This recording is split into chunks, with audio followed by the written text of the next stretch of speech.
Bien, como iba diciendo, estábamos comparando la longitud del seno del ángulo del primer cuadrante respecto al del ángulo del tercer cuadrante. Como vemos, tienen la misma longitud. ¿Qué es lo que cambia? El signo, como os decía en el vídeo anterior. En este caso, el seno, ¿de acuerdo? Esa proyección sobre el eje vertical coincide en valor, pero no en signo, porque el seno en el tercer cuadrante es negativo. Por tanto, la relación entre esos dos senos, el del primer cuadrante y el tercer cuadrante, es opuesta o es negativo. El caso del coseno es similar. El coseno del ángulo del primer cuadrante, efectivamente, está sobre la parte positiva del eje X y coincide con el del ángulo 180 más alfa. Veis que la longitud es la misma, el del segmento de color azul, pero el ángulo del tercer cuadrante está en la parte negativa del eje X. ¿Eso qué significa? Que la relación del ángulo del tercer cuadrante será menos el coseno del ángulo del primer cuadrante. Al igual que hemos hecho en el ejemplo anterior, la tangente bastará con dividir el seno, en este caso menos seno, entre menos coseno de alfa y nos queda tangente de alfa. Bien, lo siguiente que vamos a hacer es lo mismo con un ángulo del cuarto cuadrante. Vamos a dibujar lo primero una circunferencia. Vamos a trazar los ejes y volvemos a hacer referencia, como siempre, a ese ángulo de razones trigonométricas conocidas, que es el ángulo del primer cuadrante. Marco ese ángulo alfa, proyectamos el segundo lado, como siempre, sobre la horizontal y marco los ejes X e Y.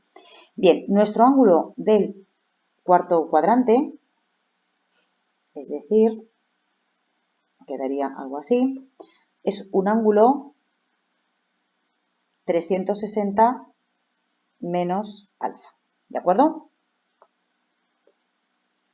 Es decir, el ángulo del cuarto cuadrante sería 360 menos alfa. Y nuevamente buscamos la relación con el ángulo del primer cuadrante, porque es el que nos van a dar como dato en el enunciado del ejercicio.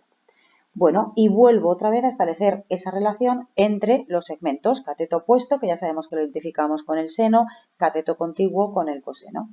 Bien, empiezo por el seno y, perdón por mi dibujo porque es bastante malo, vemos que este es el cateto opuesto o el seno del ángulo del primer cuadrante. En el ángulo del cuarto cuadrante o 360 menos alfa tiene la misma longitud, pero volvemos a hacer referencia en cuanto a signos, porque mientras que el ángulo del primer cuadrante es positivo, el seno, perdón, en el ángulo del primer cuadrante es positivo, en el cuarto cuadrante ya hemos visto que es negativo. Por tanto, aquí voy a poner que el coseno es positivo. Por tanto, decimos que el seno de 360 menos alfa será menos seno de alfa. ¿Qué pasa con el coseno en este caso? Pues que en este caso, tanto para el ángulo alfa como para el ángulo 360 menos alfa, e incluso no coinciden tanto, o sea, que coinciden exactamente, es que se superponen. Por tanto, el coseno del ángulo 300 menos alfa coincidirá no solo en longitud, sino también en signo, porque ambos están en la parte positiva del eje X. Y por último, la tangente. El proceso con la tangente haríamos lo mismo. Bastaría con dividir el seno, o en este caso menos seno, entre el coseno de alfa y la relación quedaría que la tangente de 360 menos alfa sería igual a menos la tangente de un ángulo del primer cuadrante. ¿De acuerdo? Y por último nos quedaría ver ángulos complementarios, que los voy a hacer aquí ahora mismo. Y hago exactamente lo mismo. Vuelvo a trazar una circunferencia, trazo mis ejes y vuelvo a marcar un ángulo. Bueno, voy a marcar el ángulo típico, que es el de 60 y 30, ¿vale? Este es nuestro ángulo alfa, ¿de acuerdo? Como veis, estoy marcando el seno en color rojo, al igual que los otros dibujos, y el coseno lo voy a poner de color azul. Este ángulo es el ángulo del primer cuadrante. Bien, se caracterizan o se nombran también como ángulos complementarios, o el ángulo 90 menos alfa. Bien, ese ángulo 90 menos alfa estaríamos hablando de este ángulo de aquí. Este ángulo es 90 grados menos alfa. Y vuelvo otra vez a establecer esa relación o comparación entre el seno del primer cuadrante, o el seno de alfa, perdón, porque en este caso están ambos en el primer cuadrante, con el ángulo de 90 menos alfa. Si os dais cuenta, sí. En este caso, el segmento que coincide exactamente igual, ¿vale?, con el seno de alfa es precisamente el cateto que está pegado al ángulo, ¿vale? Es decir, que en este caso el seno de 90 menos alfa, que es...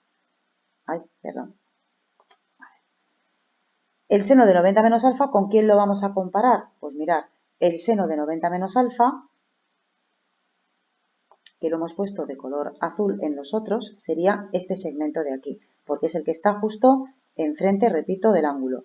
Este segmento coincide con el coseno del ángulo alfa. Por tanto, decimos que el seno de 90 menos alfa es igual al coseno de alfa. Bien, el coseno de 90 menos alfa, que es el segmento de color rojo, que lo vuelvo a remarcar otra vez, coincide en longitud con el seno del ángulo alfa. Tienen la misma medida. Bien, pues entonces vamos a decir que el coseno de 90 menos alfa es igual al seno de alfa. Y la tangente, al igual que hemos hecho en los ejemplos, en los casos anteriores, basta con dividir coseno entre seno, ¿vale? ¿De acuerdo? Entonces quedaría justamente la inversa. Y nada más, eso es todo. Cómo reducir ángulos del segundo, tercer y cuarto cuadrante a ángulos del primer cuadrante, o lo que es lo mismo. Cómo averiguar las razones trigonométricas de ángulos que están en el segundo, tercero, cuarto cuadrante respecto a un ángulo que está en el primer cuadrante cuyas razones trigonométricas sí son conocidas o nos las van a dar en el enunciado del ejercicio. En el siguiente vídeo voy a poner algún ejemplo de cómo utilizar todas estas fórmulas.